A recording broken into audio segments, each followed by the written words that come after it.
E para analisar uma das notícias que marca esta semana é meu convidado Leonardo Espírito Santo. Leonardo, boa tarde, bem-vindo.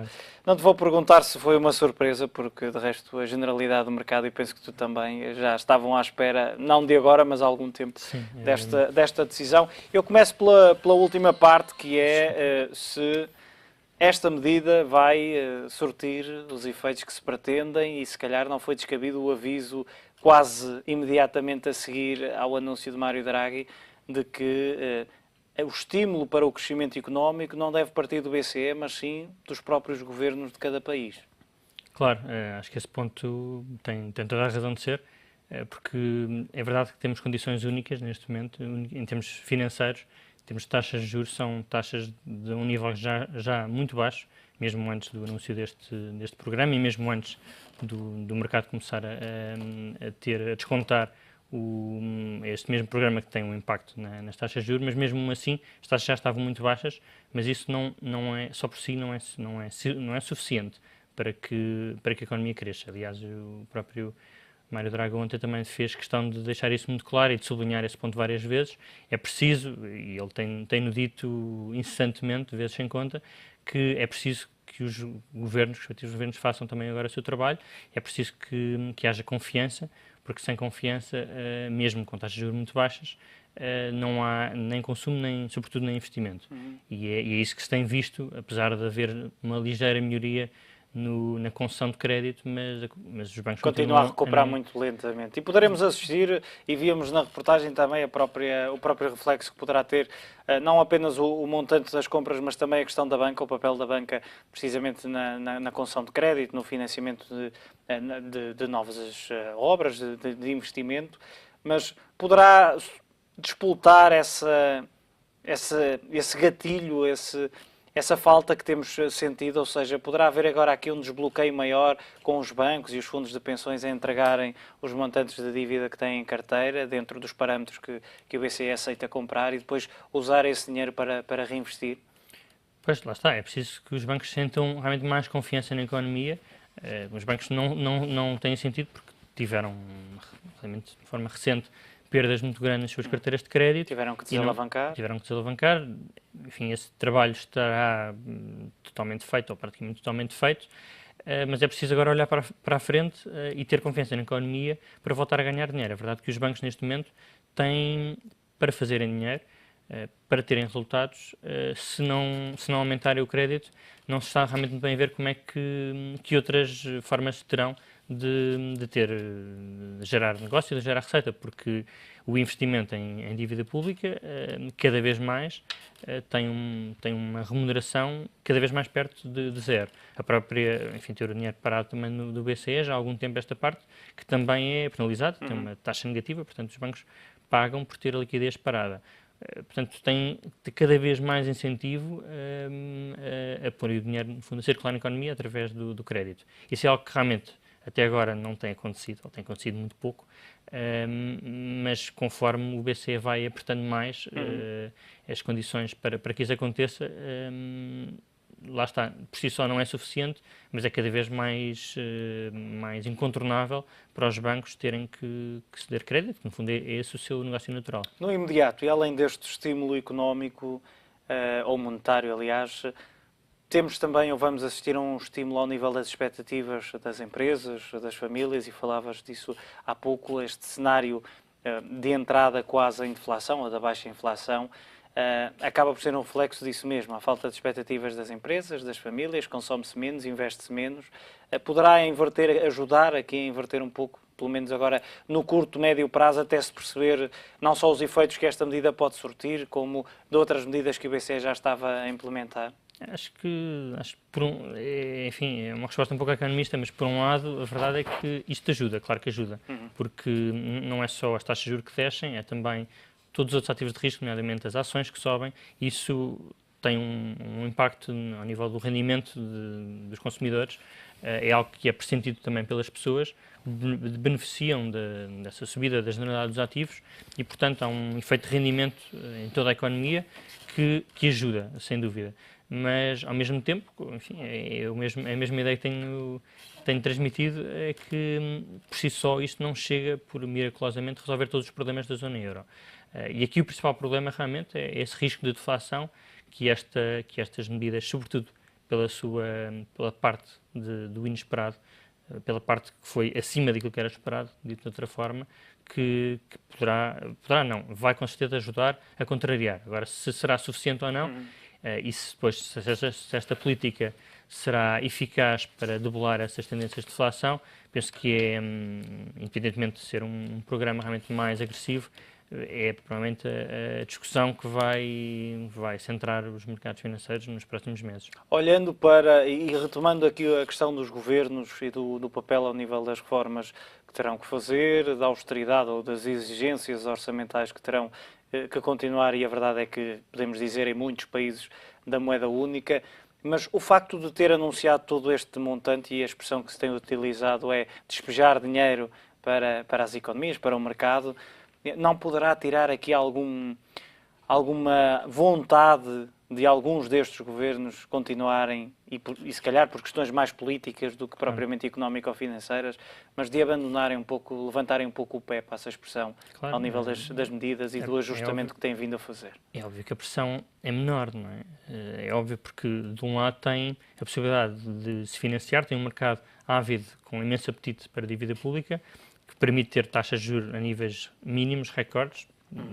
Convém relembrar que a generalidade dos países, inclusive a periferia, nunca tiveram taxas de juros tão baixas como as atuais, isso também é válido para Portugal. E penso que é possível cada vez mais vermos, já agora se me permites, Leonardo, penso que é possível vermos também um quadro precisamente com algumas, a referência para o mercado há 10 anos, Portugal, Alemanha, Espanha e até a própria Grécia, que está a beneficiar, e ontem estavam acima dos 9,5% sensivelmente, e hoje, se for possível a realização mostrar, temos a Grécia nos 8,5%, portanto acaba por ser isto uma diferença não em apenas... é válido ainda para a Grécia. Sim, Grécia, neste momento, mas acaba não por tem realmente ainda acesso ao mercado. Agora, todos os outros países têm condições únicas que nunca se viram na sua história, e, portanto, daí que a pressão que têm para continuar a manter essa diga-se, austeridade ou uma política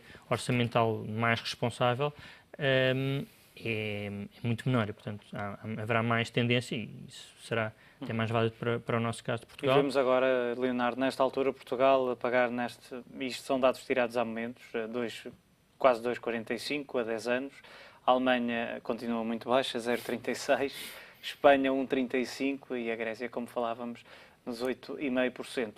A verdade é que assistimos à renovação de mínimos nos juros sobre a dívida soberana e sobre os 10 anos, que acabam por ser a referência para o mercado. O próprio euro está a cair face ao dólar. Também são outras consequências, outros estímulos que advêm deste anúncio. Portanto, o novo financiamento, e há pouco falávamos da questão da banca, entregar dívida e os fundos de pensões entregarem dívida junto do BCE, mas também a verdade é que com a descida dos juros sobre a dívida dos vários países da zona euro, o novo financiamento de cada país, dos Estados, também fica mais barato. E este também poderá ser aqui um estímulo importante se os governos pegarem nesse dinheiro extra, chamemos-lhe assim, e depois o utilizarem, por exemplo, para potenciar o investimento e o crescimento económico. Sim, alguma poupança de juros. Pelo menos em teoria. Sim, em teoria, claro que sim. Há alguma poupança de juros. Convém relembrar que os países têm um estoque de dívida com um custo já fixado, portanto já negociado, digamos assim, e que não baixa, independentemente de depois no mercado secundário a dívida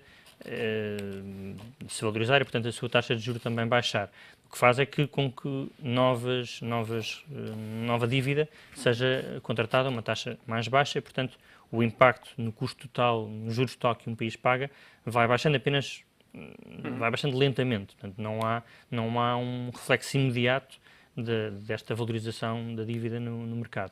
E, portanto, é algo que toma algum tempo a ter algum efeito. Mas, de qualquer maneira, todos os países, e a Alemanha é provavelmente o melhor exemplo disso, estão a ter uma poupança de juros significativa, sobretudo o ano passado, relativamente àquilo que tinham orçamentado, e mesmo este ano, Portugal financiou-se ainda há pouco mais de uma semana. Há 30 anos. 30 anos. Que de resto é o teto máximo. E este acaba por ser, não sei se uma surpresa, mas pelo menos é um programa bastante abrangente ao nível das maturidades, porque sim, abrange praticamente todas as obrigações, começa nos 2 anos, poderia começar nos 18 meses, mas sim. também é uma diferença de meio ano e vai até aos 30, portanto sim, acaba por ser muito abrangente. Sim, no mercado isto teve bastante impacto nesses prazos mais longos, que à partida estariam fora. O que o BCE fez foi, no fundo, alargar praticamente todos os ativos de todo o universo disponível de investimento, e isso teve um forte impacto nessas obrigações portuguesas a 30 anos, porque realmente não se esperava que estivessem abrangidas neste plano, e vão estar. E, portanto, para Portugal isto é bastante bom. É verdade que Portugal já recorreu ao mercado, mas com as notícias recentes de que poderemos dizer que acima da maturidade dos 10 anos poderá estar facilitado o acesso ao mercado depois deste anúncio. Nós já o tínhamos, não é? Como provámos na semana passada, mas agora ainda mais. Sim, com o juro embora seja uma emissão sindicada, mas o juro a rondar os 4% a 30 anos, podemos assistir a uma descida desses. Só para se ter uma ideia, essa mesma obrigação atualmente no mercado transaciona uma taxa de juro à volta dos 3,4%. Portanto, já muito abaixo do nível a que foi vendido no mercado primário a semana passada. Muito bem. Olhando para outra questão, que eu diria que é um ponto que tem um asterisco, porque Mário Draghi, a dada altura do discurso, dizia quanto à Grécia não temos previsto qualquer tipo de exceção, mas mais à frente diz, se a Grécia se comprometer com o que tem pela frente até julho de 2015, portanto deste ano, a partir de julho o BCE poderá começar a comprar dívida também da Grécia. 2 pontos. O que é que Mário Draghi quer dizer com isto? Se quer criar aqui algum tipo de pressão já olhando para as eleições de domingo. E segundo ponto, se faz bem ou não integrar também, mesmo que com estes condicionalismos, a dívida pública grega neste mega pacote de compras. Bem, eu acho só uma ligeira correção, se permites. Aquilo que foi dito é o BCE vai comprar a dívida pública da melhor qualidade, chamada Investment Grade, e também no comunicado é referida a possibilidade de haver um critério especial para os países que estão envolvidos num programa de ajuda externa, que neste momento a Grécia não está porque ele está suspenso, mas digamos é uma questão técnica. Depois das eleições serão retomadas as negociações, mas isto logo aí é realmente uma pressão, é uma cenoura, se quisermos dizer, é uma cenoura para que a Grécia volte à mesa das negociações com a Troika e, enfim, aceite as condições que estava, no fundo, já a cumprir. Em relação à segunda pergunta, se eu acho bem, eu acho que sim, acho que foi uma forma inteligente de manter a Grécia com incentivos para negociar. Está a tentar dizer aos mercados que o BCE quer a Grécia na zona euro. Exatamente, e é uma forma também inteligente de manter a unidade da União Europeia e da zona euro neste caso, mesmo com um Estado-membro que de facto neste momento não cumpre aquelas condições mínimas de solvência e, enfim, digamos solvência que o BCE tem para quando faz operações no mercado monetário com dívida. À partida não faria com dívida grega, e não faz, e portanto é uma forma de incluir a Grécia, e acho que foi uma argumentação que, do ponto de vista dessa argumentação, acho que é válida, não é forçada, e politicamente é inteligente na medida em que mantém a Grécia envolvida em todo este processo, e é um incentivo forte a que o novo governo, seja ele qual for, venha a negociar e a aceitar as condições que a Troika lhe imponha. Em relação à partilha de risco, à mutualização da dívida, do total de dívida apenas, eu digo apenas, porque se olharmos para o total, 100%, 20% é mutualizado, ou seja, há uma partilha de risco, 80% fica a cargo ou sob a responsabilidade do Banco Central de cada um dos países. Esperavas uma mutualização maior? O facto de mutualizarem 20% da dívida já é positivo, e daqui a pouco olhamos para algumas críticas vindas nomeadamente da Alemanha, mas que balanço é que fazes desta percentagem de dívida mutualizada? É pouco ou poderia... Eu vou um bocadinho em linha daquilo também que o Mário Draghi disse ontem várias vezes também, porque esta é uma questão, enfim, ele disse que era uma discussão fútil. Não sei se irei tão longe, porque, pelo menos no mínimo, em termos políticos, é realmente relevante, porque dá um sinal, e dá um sinal daquilo que a Alemanha está disponível para aceitar ou não.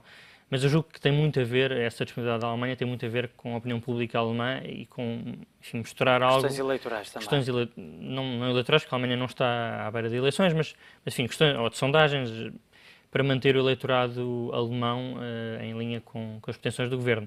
Porque, de facto, em rigor, se houver um default em algum destes países, é o que... Acaba por atingir toda a zona euro e é isso que Mário Draghi acaba por dizer, apesar de estar parte ou não mutualizada. Ele diz que, no fundo, é uma questão mais processual, que não é aqui em Frankfurt que compramos toda esta dívida, é cada banco nacional que compra na sua proporção. Portanto, eu não creio realmente que seja uma discussão assim tão relevante enfim, a reação do mercado também prova que isso não foi uma questão demasiado preocupante, pelo menos a dimensão, a escala do programa é realmente mais relevante, mas sinaliza que a Alemanha vai ter sempre muitas reservas e sempre a dificuldade quando a Europa dá um passo mais largo, como foi o caso de ontem, claramente. Há sempre ali um contrapeso, pelo menos um, que é a Alemanha, e mais alguns países satélites eventualmente, mas há sempre a Alemanha muito... Eu aqui neste caso parece-me que a questão é menos económica e é mais realmente política que outra coisa. Mesmo assim podemos dizer que esta percentagem de 20% foi o máximo que eventualmente o Conselho de Governadores conseguiu negociar perante o bater de pé da Alemanha. Eu acho que é um número mais, neste caso, para a mão verde do que outra coisa. Portanto, enfim, e dito, estas questões muitas vezes são técnicas e, enfim, para quem estará menos por dentro destas questões, não parece ser muito esses 20%, até porque grande parte desses 20% são obrigações de instituições supranacionais e europeias, onde o risco é muito reduzido, têm rating de AAA, portanto são bons emitentes, não comparados com a dívida dos países periféricos. Portanto, a percentagem que o BCE vai deter dos bancos de países da periferia é muito reduzida. Daí que isto possa ser melhor aceito pela opinião pública alemã. A euforia que se gerou antes, durante e após o anúncio de Mário Draghi poderá ser também ela um perigo caso este primeiro, podemos dizer para já, este primeiro programa de quantitative easing que vai durar pelo menos, segundo Mário Draghi, até setembro de 2016, se não surtir os efeitos desejados, nomeadamente, e aquilo que se espera é que a taxa de inflação volte para níveis próximos de 2%, pelo menos é esse o mandato do BCE, mas que também simultaneamente assistamos a uma recuperação económica dos países da moeda única. Pois é essa discussão da eficácia desta política que vai estar em causa. A reação acho que é justificada por de facto, este programa se recuamos ao que se pensava uma semana atrás, isto é basicamente o dobro daquilo que se falava uma semana atrás. Portanto, é claramente muito melhor do que se esperava e justifica, acho que não é, justifica a reação do mercado e não é exagerada. Não há aqui alguma euforia desmesurada. Que é uma discussão que também tenho visto, nomeadamente desde o dia anterior, portanto desde quarta-feira, e que se tem falado muito e já saíram, entretanto, também alguns research de algumas instituições internacionais, comparando, por exemplo, o impacto ou a capacidade para pôr as economias a reagir na Europa face àquilo que aconteceu, por exemplo, com o quantitative easing nos Estados Unidos ou até no Reino Unido. Parece que poderá ser, e comparando essencialmente com os Estados Unidos, parece que poderá ser equivalente ou estamos a falar de realidades completamente distintas, de montantes também eles completamente distintos. De resto, os Estados Unidos tiveram três fases de QE, mas poderemos ter aqui um comportamento idêntico, muito diferente. Essa comparação é muito interessante e até porque dá-nos provavelmente um mapa daquilo que vai acontecer no futuro com a zona euro. Nos Estados Unidos tivemos, quer nos Estados Unidos, quer no Reino Unido, tivemos um seguimento de vários programas de quantitative easing que já duram há pelo menos 6 anos. Nos Estados Unidos tivemos 3 e aquilo que se pode dizer é que este pacote do BCE é bastante equiparado, pode ser que equiparado, ao primeiro pacote apresentado pela Reserva Federal.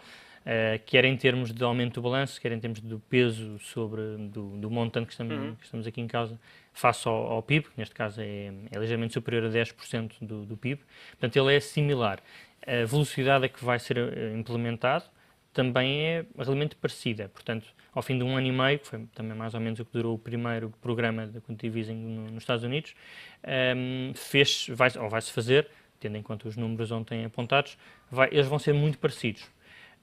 O que aconteceu nos Estados Unidos? A verdade é que não foi suficiente e mesmo com hoje temos uma economia que está mais perto da deflação do que os Estados Unidos estavam no final de 2008. Enfim, o percurso de 2008 também é muito sui generis, porque estávamos a sair de uma crise financeira, que também era bastante, que em si mesmo é muito deflacionista. Portanto, enfim, estamos sempre a comparar países diferentes e períodos da história diferentes.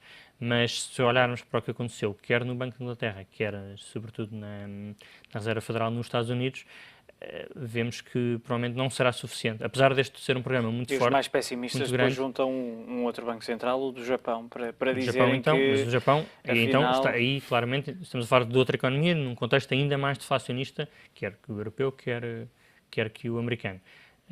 Mas se olharmos para o Banco do Japão, ainda terá que fazer mais. De que lado, em termos de probabilidades, ou se quiseres de proximidade, em termos de resultados, colocar-te-ias mais do lado dos resultados alcançados pela FED, neste caso na zona euro, ou pelo lado do Banco do Japão, cuja economia continua ainda a passar por sérias dificuldades? Eu diria que será mais parecido com o caso norte-americano, mas convém relembrar que no caso norte-americano houve realmente crescimento económico, mas a inflação, mas o objetivo, que era puxar a inflação para perto dos 2%, praticamente não foi conseguido, e mesmo ainda hoje, depois de 3 programas, todo este peso de 3 programas consecutivos, a inflação continua a estar, enfim, o último dado, salvo erro, 1,6%, portanto, ainda não está, claro que agora está muito cumprir com impactada. A segunda parte do mandato, a questão do desemprego, mas aqui na Europa o único mandato do BCE ainda é a inflação, não é? E claramente o BCE não estava a cumprir já há uma série de meses, ou trimestres mesmo. Mas se olharmos para esses resultados, a nível de inflação, a verdade é que a Reserva Federal ainda não conseguiu resolver esse problema. É verdade que a economia americana não está em deflação, a economia europeia está muito próxima, tem muito mais riscos, mas mesmo a nível de inflação tem sido muito difícil contrariar a tendência de deflação que existe e que é global. Leonardo, dito isto, esperas ou não esperas apenas uma fase de quantitative easing na zona euro? Vamos assistir provavelmente a mais. Provavelmente o quantitative easing é algo que na Europa vem para ficar durante ainda muito tempo. Enfim, vejamos, mas se olharmos para a história recente financeira, como eu dizia, é muito claro. Provavelmente não será suficiente, mas dependerá sempre muito também do que acontecer no resto das economias desenvolvidas, sobretudo nos Estados Unidos. Até que ponto é que a Reserva Federal vai conseguir subir taxas de juros num período em que quase todos os bancos centrais do mundo continuam ou a cortar taxas de juros ou enfim, imprimir moeda e a fazer medidas cada vez de maior expansão da sua política monetária. Vai ser difícil, de facto, o FED conseguir ter as condições suficientes para subir taxas de juros. Mas se o conseguir fazer é porque será sinal de que a inflação estará a normalizar e será um muito bom sinal, e provavelmente isso pode significar até que na Europa seja o primeiro, enfim, este programa, eu já lhe chamo o primeiro, não saberemos se será não só és o primeiro. Não és a primeira pessoa a dizer. Já estou a chamar o primeiro, realmente, pode não ser pode ser o único, mas vejamos, dependerá também muito do que acontecer nas restantes economias desenvolvidas. Leonardo, muito obrigado pelos seus esclarecimentos neste fecho de contas.